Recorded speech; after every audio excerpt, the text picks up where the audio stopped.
ते राष्ट्रवादी पार्टी सामाजिक न्याय विभाग शहर जिल्हा अध्यक्ष। मागील 2 वर्षापासून आम्ही रमाई घरकुल योजनेसाठी गोरगरिबांच्या हक्कासाठी लढत आहोत व आम्ही 2 वेळेस आमरण उपोषण हे लावलेले आहे। करिता हे शासन व सदरील महापालिका आयुक्तांना निवेदन वेळोवेळी देऊन कुठल्याही प्रकारची कारवाई करत नाही। तरी आज आम्ही येणाऱ्या 13 तारखेला महानगरपालिकेसमोर आमरण उपोषणाचा इशारा दिलेला आहे व की आम्ही तिथं पत्र दिल्यानंतर महापालिकेने आम्हाला असं पत्र दिलेलं आहे की तुम्ही उपोषण करू नका। आम्ही 27 फेब्रुवारी रोजी जी आयुक्त साहेबांनी बैठक घेतली होती त्या बैठकीमध्ये असं त्यांनी नमूद केलेलं आहे की सर्वे झाल्याशिवाय कसल्याही प्रकारचे घरकुलाचे कामं होणार नाही। त्या गोष्टीला आम्ही मान्य करत नाही अशातला भाग नाही। आम्हाला वाटतं सर्वे झाला पाहिजे, पण किती वेळेस सर्वे करणार आपण, किती वेळेस सर्वे करणार?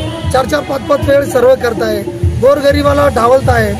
दलालासाठी सगळी रमाई घरकुल योजना ही दलाल लोकांनी पूर्ण खपवलेली आहे। एका सुद्धा गरजवंत्याला याचा लाभ मिळाला नाही।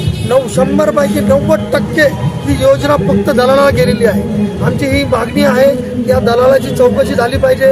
याचे फ्रॉड झालेले आहे, याच्यामध्ये 90% लोकांनी याच्यामध्ये घोळ केलेला आहे। याच्यावरची ईडी मार्फत CID मार्फत चौकशी झाली पाहिजे। त्याकरिता आम्ही येणाऱ्या 17 तारखेला मंत्रालयासमोर आमरण उपोषणाला सगळे राष्ट्रवादी पार्टी सामाजिक न्याय विभागाचे कार्यकर्ते तिथं उपोषणाला बसण्यात येणार आहे।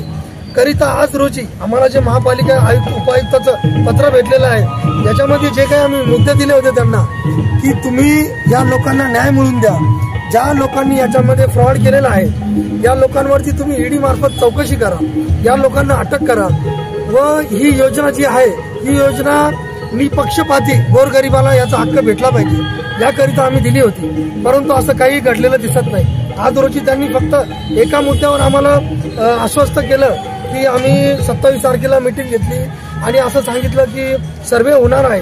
सर्वे होऊ द्या ना, आमची काही हरकत नाही, परंतु तुम्ही प्रॉपर लोकांना, गोरगरिबा लोकांना त्यांना मोबदला देऊ द्या ना, त्यांना घर बांधू द्या ना, त्यांना त्याचं अनुदान देऊ द्या ना। पण बाकीचे जे दलाल लोक आहेत त्यांचा काय हस्तक्षेप करताय, पैसे घेताय, याच्यामध्ये फ्रॉड करताय।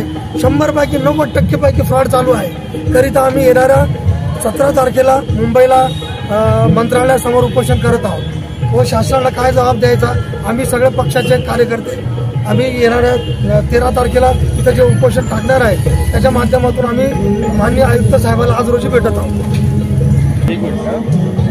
कडवे, शहर जिल्हा सचिव, राष्ट्रवादी काँग्रेस सामाजिक न्याय विभाग। गेल्या 2 वर्षापासून रमाई घरकुल योजनेचा जे गोरगरीब आहेत त्यांच्यासाठी पाठपुरावा करत असून उपोषण केलेले आहे, धरणे आंदोलन केलेले आहे आणि रमाई घरकुल योजना ही गरिबाची असून यांनी पेन्शनधारक, नोकरीवाले यांना रमाई घरकुल योजना मंजूर करून दिलेली आहे।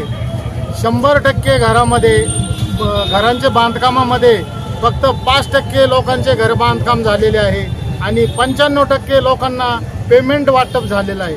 याची सखोल चौकशी करून गोरगरीब जनतेला न्याय द्यावा ही राष्ट्रवादी काँग्रेसची मागणी आहे। थँक्यू।